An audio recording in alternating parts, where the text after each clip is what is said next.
মরণ দেহে যোগবীর স্মরণে নিজ মঞ্জুরি স্বরূপ চিন্তনে আমরা বৃন্দাবনে প্রবেশ করলাম। এদিকে ভগবান শ্রীকৃষ্ণচন্দ্র সকালে চলে গেছেন গোষ্ঠে। মধ্যাহ্নকালে ভগবান শ্রীকৃষ্ণচন্দ্র এবং শ্রীমতী রাধারানীর সূর্য পূজা লীলা আপনার আস্বাদন করিলেন। এখন প্রভুর আমার গৃহে ফিরবার পালা, ফিরিবার পালা।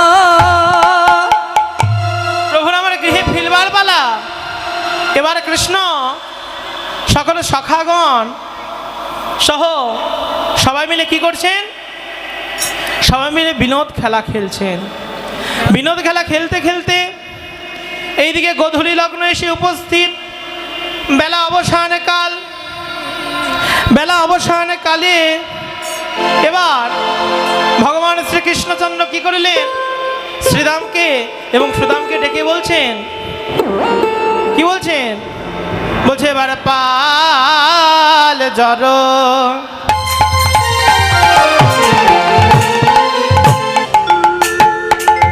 কর শ্রীদাম,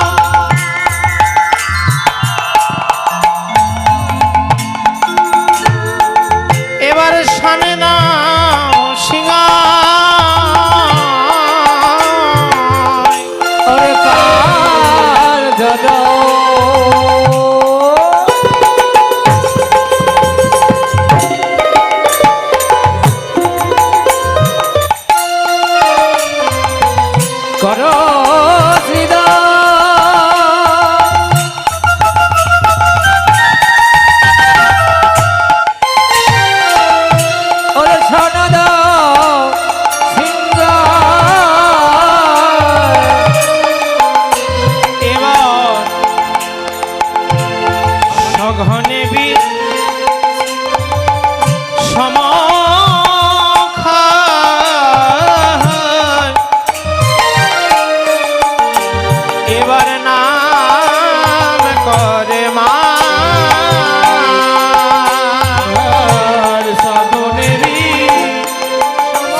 আমার নামে করিছে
এই জগতে দেখবেন আমরা যখন বিষম খাই, মা যখন আমাদের নাম করে তখনই কিন্তু আমরা একমাত্র বিষম খাই। কেন কি জানেন? সন্তানের সাথে মায়ের নারীর টান। এ জগতে সত্য যদি কেউ ভালোবেসে থাকে বাবা, এ জগতে, এই স্বার্থপর জগতে যদি সত্য কেউ ভালোবেসে থাকে, সে হলেন একমাত্র মা।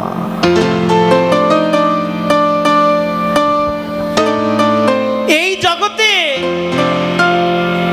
যদি কোনো সন্তান মায়ের কথা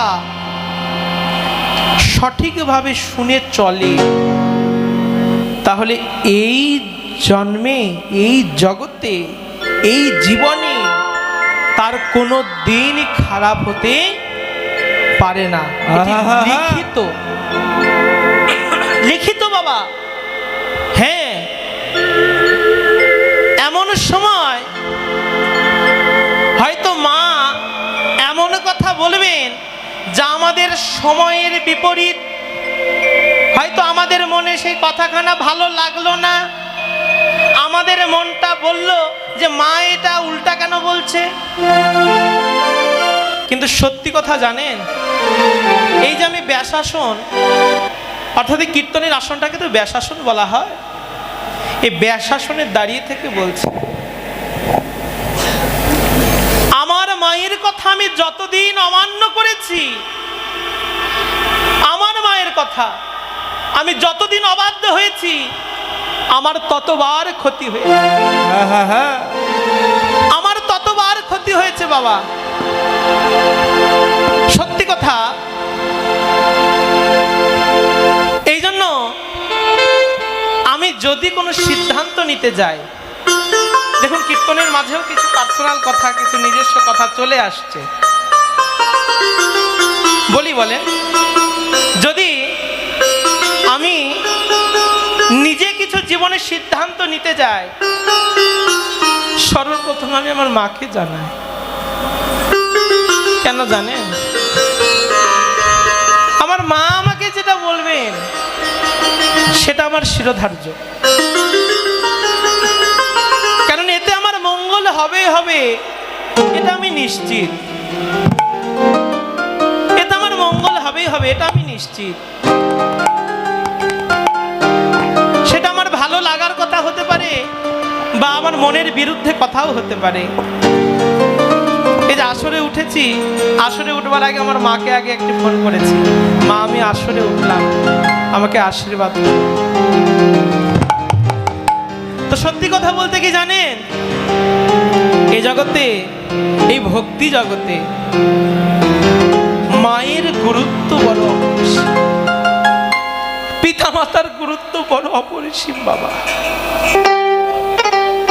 এ জন্মে যদি কোনো পিতা মাতা একবার সন্তানকে আশীর্বাদ করে বলে তুই এ জন্মে ভগবত প্রাপ্তি হয়ে যাবি, সে জন্মে ভগবত প্রাপ্তি হবে, এতে কোনো সন্দেহ নেই, এতে কোনো সন্দেহ নেই। সেই এই জন্মেই ভগবত প্রাপ্তি হবে। কারণ পিতামাতার আশীর্বাদে কোনোদিন সন্তানের ওপর থেকে যায় না, যেটা বলবে সেটাই হবে, সেটাই শিরোধার্য। আর মায়েদেরকে বলে রাখছি, মায়েরা অন্তত সন্তানকে বুঝে শুনে গালমন্দ করবেন।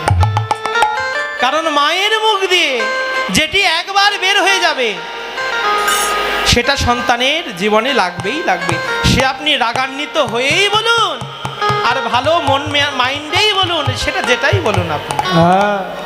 এই জন্য মায়েরা অন্তত সন্তানকে খুব বুঝে শুনে বলবেন কথাগুলো। গালবক মন্দ করবেন, গালাবেন, সন্তানকে শাসন করবেন, কিন্তু মায়েরা মাঝে মধ্যে বিভিন্ন কথা বলে, যেগুলো বাচ্চার জীবনে অসহায়ত্ব নিয়ে আসে। তো এই জন্য অন্তত সেইগুলো একটু বুঝে শুনে বলবেন বাবা। যাই হোক, মহাপ্রভু একদিন কি করলেন, মহাপ্রভু একদিন অদ্বৈতয়াঙ্গিনায় এসেছেন সন্ন্যাসের পরে। একটি ছোট্ট করে একটি লীলা, মহাপ্রভুর মাতৃভক্তি লীলা আমরা আস্বাদন করি। বলছেন মহাপ্রভু একদিন কি করেছেন, সন্ন্যাসের পরে পিতৃগৃহ দর্শনের জন্য অদ্বৈতয়াঙ্গিনায় এসেছেন। চৈতন্য চরিতামৃতে দেখবেন, চৈতন্য চরিতামৃতে দেখবেন বাবা। মহাপ্রভু অদ্বৈতয়াঙ্গিনায় ছিলেন 10 দিন। দেখবেন আমরা যে মহাপ্রভুর ভোগ বলি, এটি কখনো শ্রীবাসাঙ্গিনায় হয় না। শ্রীবাসাঙ্গিনায় হয় নিত্য যোগবীর স্বরূপীর সে নিত্য নৈমিত্তিক মধ্যাহ্নকালীন ভোগ, শ্রীবাসাঙ্গিনায় হয়। কিন্তু মহাপ্রভুর ভোগ যদি বলি আমরা যদি সে আড়ম্বরে মহাপ্রভুর ভোগ উচ্চারণ করি, তাহলে সেটি অদ্বৈতয়াঙ্গিনাতেই করতে হবে। তো মহাপ্রভু অদ্বৈতয়াঙ্গিনায় এলেন। আর কে এলেন জানেন? সাথে এলেন সকল ভক্তগণ। এবং প্রভু ওখানে 10 দিন রইলেন। নিমন্ত্রণ পাঠানো হলো মা সচিমাতাকে। সচিমাতাকে নিমন্ত্রণ পাঠানো হলো। সচিমাতা এলেন বটে, কিন্তু আসতে পারলেন না মাতা বিষ্ণুপ্রিয়া। মা বিষ্ণুপ্রিয়া আসার অনুমতি রইল না। সচিমাতা এলেন বটে। সচিমাতা আসবার পরে মহাপ্রভু বলেছেন, আমি 4টি জায়গায় চির জনমের মতো বাধা। মহাপ্রভু বলেছেন আমি চির জনমের মতো 4 জায়গায় বাধা। বলছে কোন কোন জায়গা? বলছেন প্রথমত হলেন শচীর রন্ধন, দ্বিতীয়ত হলেন নিত্যানন্দের নর্তন, চতুর্থ হলেন রাঘবের ভবন, তৃতীয় হলেন রাঘবের ভবন এবং চতুর্থ হলেন শ্রীবাসের অঙ্গন। এই 4টি জায়গায় মহাপ্রভু চির জনমের মতো বাধা। তো যখন মহাপ্রভু এলেন, সচিমাতা বললেন যে আমার নিমাই যে কদিন এই অদ্বৈতয়াঙ্গিনাতে রইবে, সে কদিন আমি নিমাইকে রান্না করে প্রসাদ পাওয়াবো। চৈতন্য ভাগবত গ্রন্থে দেখবেন বৃন্দাবন দাস ঠাকুর এই অদ্বৈত গৃহের আঙিনায় ভোজনের কি কি প্রতিদিন রন্ধন হতো, 20 প্রকার শাক আরো অন্যান্য অনেক রন্ধন করে করে মহাপ্রভুর সামনে দেয়া হতো। এবং এই কচু শাক মোচা ঘন্ট আমরা কীর্তনে বলি তো, কচু শাক মোচা ঘন্ট আলু বেগুন ভাজা, এবার আনন্দে ভোজন করেন নদীয়ার রাজা। বলি তো নাকি আমরা ভোজনারতিতে বলি? তো বলছেন এই কচু শাক মোচা ঘন্ট এগুলো পেলে কৃষ্ণ ভক্তি বৃদ্ধি হয়, কিন্তু মহাপ্রসাদই পেতে হবে। তো এই জন্য বাবা সচিমাতা রন্ধনের দায়িত্ব। সচিমা রান্না করে মহাপ্রভুর সামনে সকলে প্রসাদ সাজিয়ে দিলেন। মহাপ্রভু প্রসাদ পেতে পেতে প্রসাদ পাবেন এমতো সময় সচিমাতা কি করছেন জানেন? এই আঁচলখানা চোখে দিয়ে সচিমাতা বসে থেকে কাঁদছেন। আচ্ছা, কোনো সন্তানের সামনে যদি কোনো মা বসে থেকে কাঁদে, তাও আবার প্রসাদ পাওয়ার সময়, খাবার সময় সেই সন্তানের কি গলা দিয়ে খাবারটি নামে?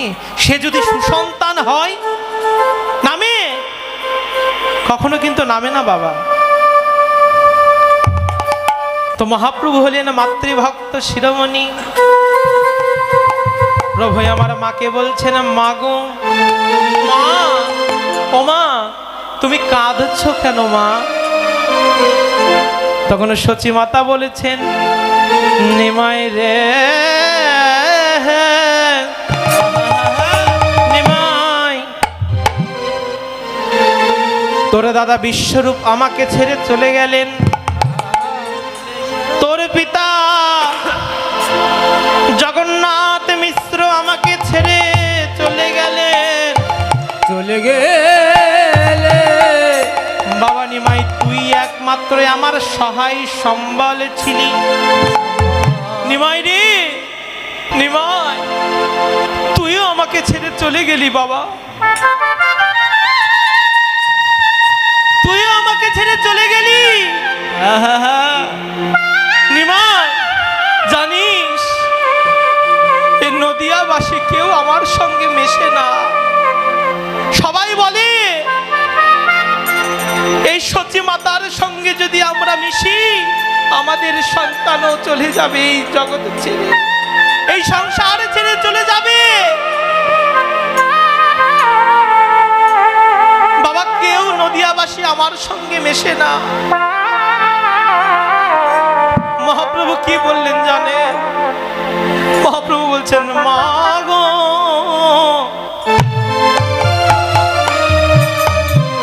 মা গো, আমার প্রথম পরিচয় এ জগতে, আমার প্রথম পরিচয় এ জগতে, আমার প্রধান পরিচয়। মহাপ্রভুর প্রথম প্রধান পরিচয় কি? আমি সচির নন্দন গৌর হরি।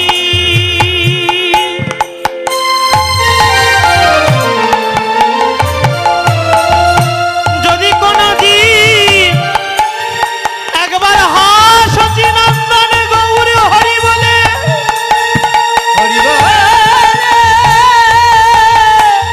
বলি একবার হা সচির নন্দন গৌর হরি বলে আমাকে একবার ডাকে, একবার ডাকে,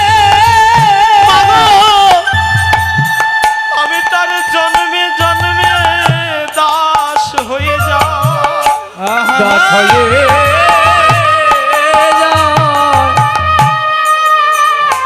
আমি জন্মে জন্মে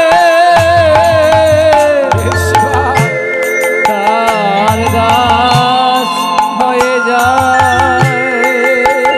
যদি কেউ এই জগতে আমাকে সচির নন্দন বলে না ডাকতে পারে, ডাকতে পারে,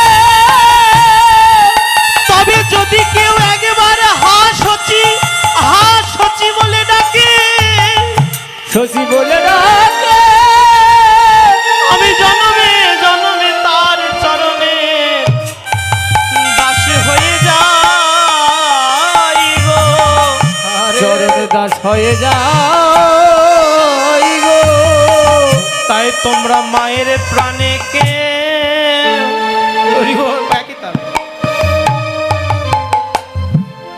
কেউ ব্যথা দিও না, মায়ের প্রাণে কে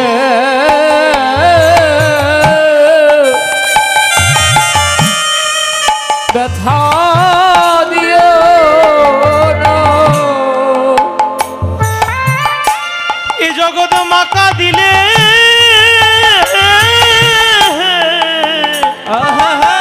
সারা জগৎ কাঁদে,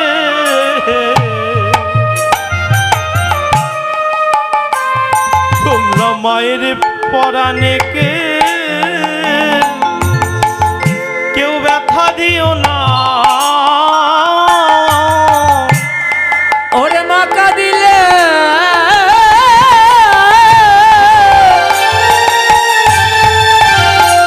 বিশ্ব জগৎ কাঁদে, তোমরা মায়ের পরাণকে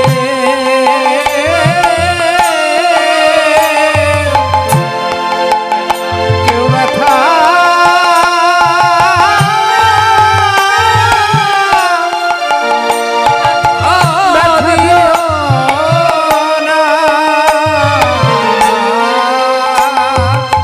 বলিয়ে জগতে মাকা দানো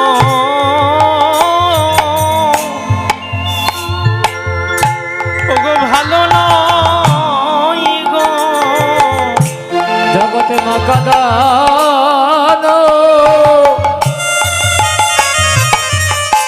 ভালো নয় রে জগতে মাকা দিলে এই পুরো জগতে কাঁদে এই জগতে মাকা দানো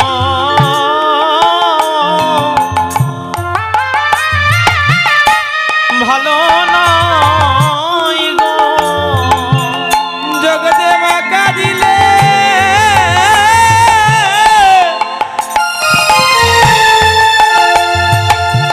সারা জগৎ কাঁদিবে তোমরা মায়ের প্রাণে কেউ ব্যথা দিও না মাকা দিলে জগৎ কাঁদিবে মায়ের পরে কেউ ব্যথা দিও না মাকা দিলে ভালো নয় রে মায়ের প্রাণে ব্যথা দিও না মাকা দানো ভালো নয় রে মায়ের প্রাণে ব্যথা দানো ভালো নয় রে তোমরা মায়ের প্রাণে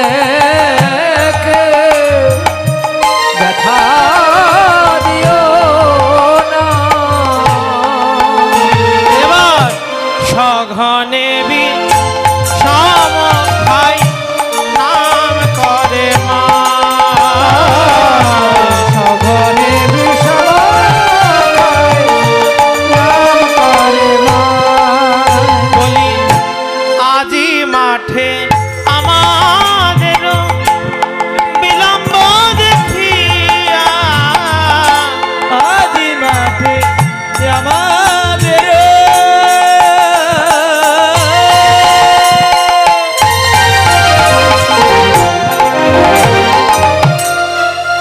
আরে বিলম্ব দেখিয়া বলি আজি মাঠে আমাদের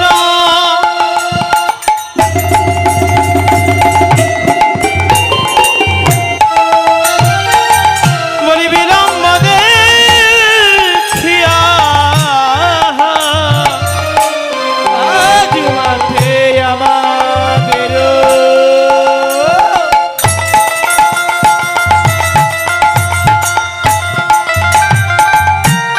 বিলম্ব দেখিয়া বলি হেন বুঝি কাঁদে মাতা পথ পানে চাইয়া হেন বুঝি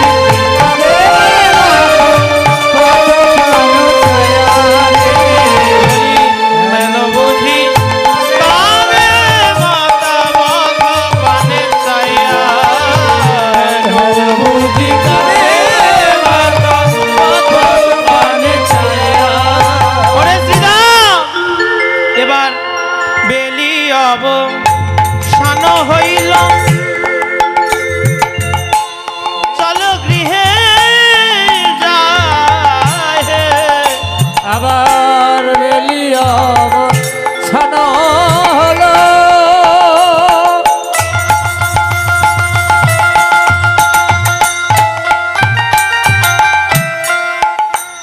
ওরে চলা যায় ঘরে রে বলি মায়ে না দে হিয়া পরাণ কেমন জানি করে মায়ের না দেখে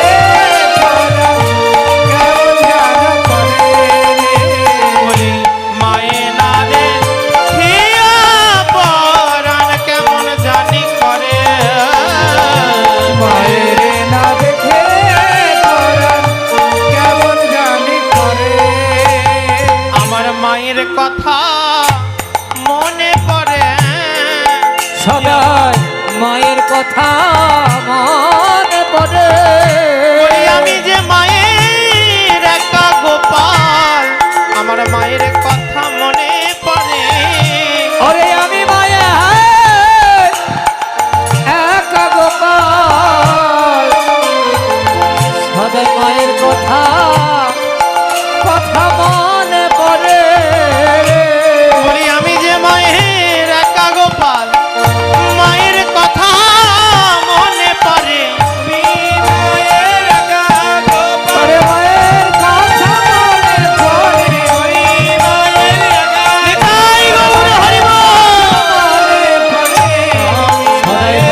আমার মায়ের কথা আমার বড় মনে পড়ছে।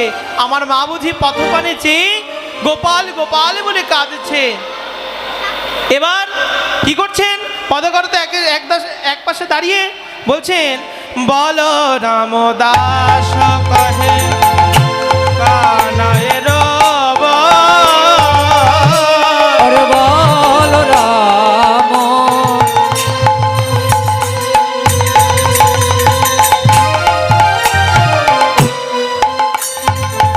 দাসে কহে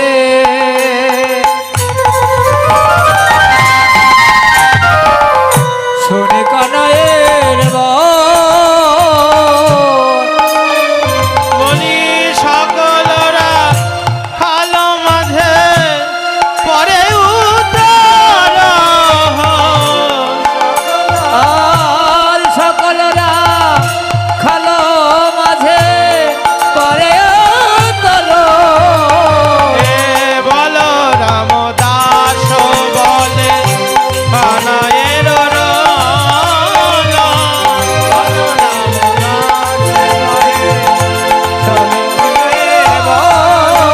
এবারে সকলরা খালো মাঝে পরে উত্তর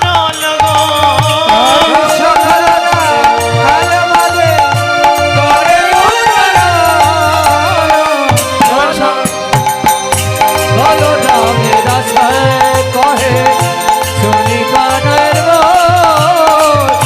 বলো রাম দাসে কহে। এবার ভগবান শ্রীকৃষ্ণ যখন মায়ের কথা মনে পড়ছেন, তখন সখাগণ বলছেন, কানাই এবার ভাইরে, এবার তোর মোহন বেনুখানা বাদন কর। দেখবেন ভগবানের তিনটি বাঁশি বাবা, তিনটি বাঁশির আলাদা আলাদা নাম। একটি হলো বেনু, বেনু দ্বারা গোল ধেনুকে ফিরায়। একটি হলো মুরলী, আজকে মধ্যরাত্রিতে 12টার পরে রাস, তাই তো? রাসে মুরলিক গান ঐছন তান।